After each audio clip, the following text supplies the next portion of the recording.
All right, this is my review of the 2020 Genesis G70 all-wheel drive Elite 2.0 Turbo. And right now I actually have this on loan while my G80 is being serviced. So this is sort of a comparable test, or a comparison test between the two. And I know that the G80 is made more for luxury and smooth driving, has a larger engine, but this is a little bit different.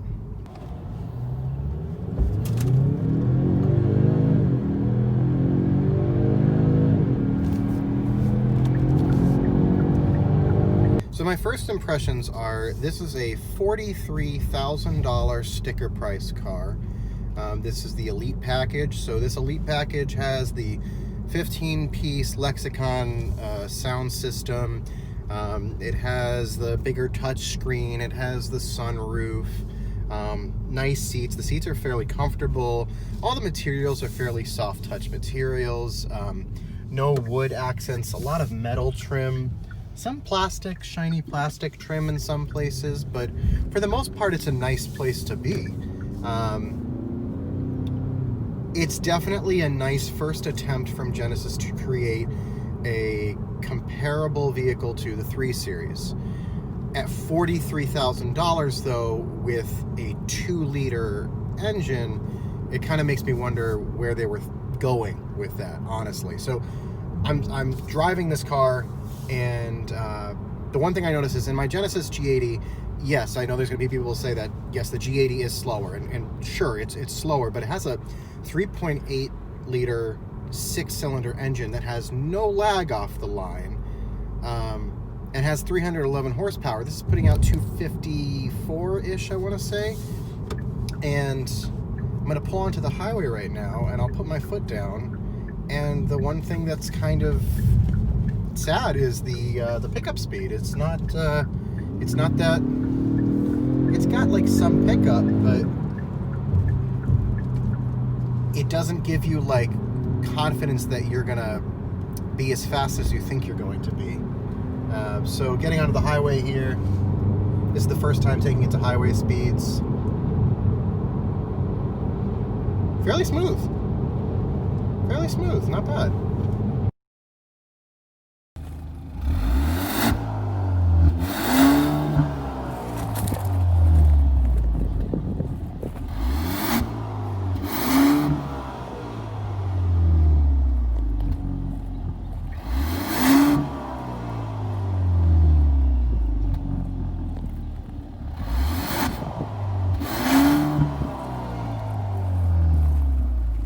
I will say that the handling is very good. It is very, very nimble.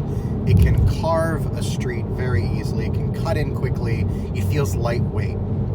However, the steering feels kind of heavy and numb at the same time. Whenever I turn into a corner, I feel like the steering feels artificially heavy. And I know you can adjust these settings, but even as like your main setting, the steering feeling artificially heavy is a little disparaging. In terms of pickup speed on the highway for passing, I'll go to 60, and I'll go from 60 to, let's say, 75. Let's get down to 60. Then I push my foot down.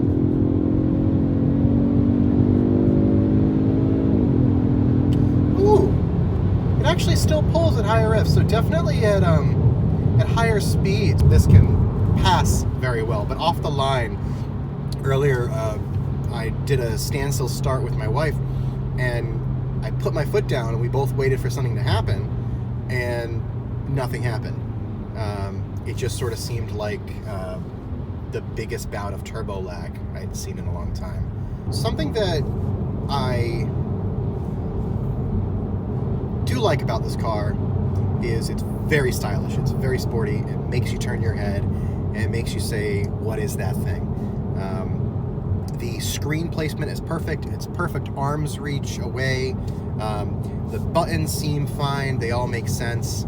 But I'm coming back to the driving dynamics of this car. And it's a very harsh ride. It is not really that smooth. I know I'm coming from the G80 saying that, but this is a pretty harsh ride. I'm not really sure what they were trying to go for here. I feel like if they made this firmer suspension on the vehicles that had a bigger engine, that would make more sense. That would definitely make more sense. On a 2-liter turbo, this car feels a bit too slow to feel this nimble. I guess that's what I'm trying to say here. It's a new car. This thing has a little over 2,000 miles on it, 2,500 miles, and I can already hear some things like kind of rattling. I didn't really get that with my G80. The G80 sort of stayed pretty solid for a very long time. Any rattles that did happen sort of went away. It kind of reminds me of the Mazda 6 interior in terms of finish quality, and for $43,000, once again, $43,000, I don't necessarily know if that's worth it. I would say that this is a solid $35,000 car. With all the options, this is a very solid $35,000 vehicle. But say that it's 43, that just, it still is a number that bothers me. So some other things I've noticed about this is it has a 15-piece Lexicon speaker system, which is supposed to be the premium speaker system. I do not have the premium package speaker system in my Genesis. I have like the 8-speaker bass system. And quite honestly, it sounds better than this. And I'm confused as to why, because I used Apple CarPlay and I used Apple Music. And at lower decibels in this car, the 15-piece speaker system, I definitely noticed it was not as crisp. It was not as clear. It had like that, oh, I downloaded this from Napster vibe. And I'm kind of like, it's okay, you can laugh. And I'm kind of shocked that this system would have that. I know I'm pointing out the faults, but all around, this is a great car for Genesis's first foray into a small, compact, 4-door sports sedan. Like, this is definitely a step in the right direction. The characteristics are all there to make this great. I would say that it would be great to have adjustable suspension, for sure. That would make things a lot easier. I would say on the models that are not as fast, maybe lighten up on the suspension. Give the steering wheel a little bit less heft. This thing can definitely carve. It really is fun on the back roads.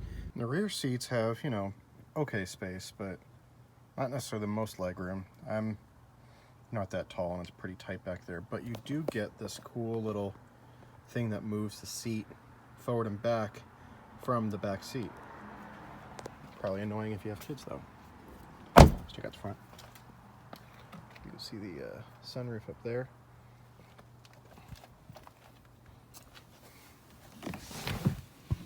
So in here, this is the basic gist of what we're looking at.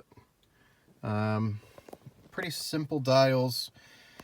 Climate controls make a lot of sense. Once again, this is a $43,000 car that has heated seats, but not cooled seats. Wait, let's find out.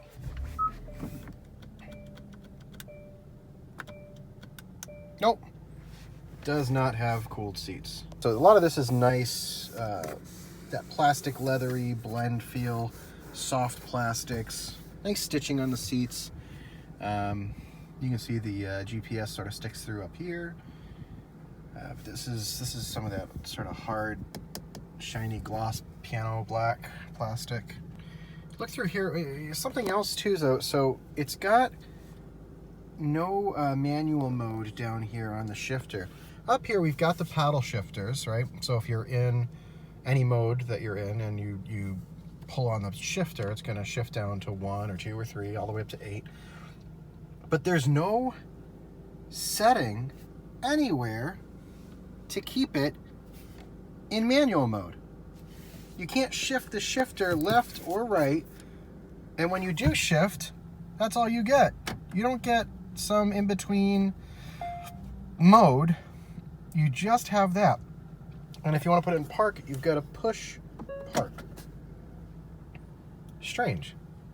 I drove this a little bit more today, and I ended up really liking it on the back roads. It is really a fun vehicle on the back roads.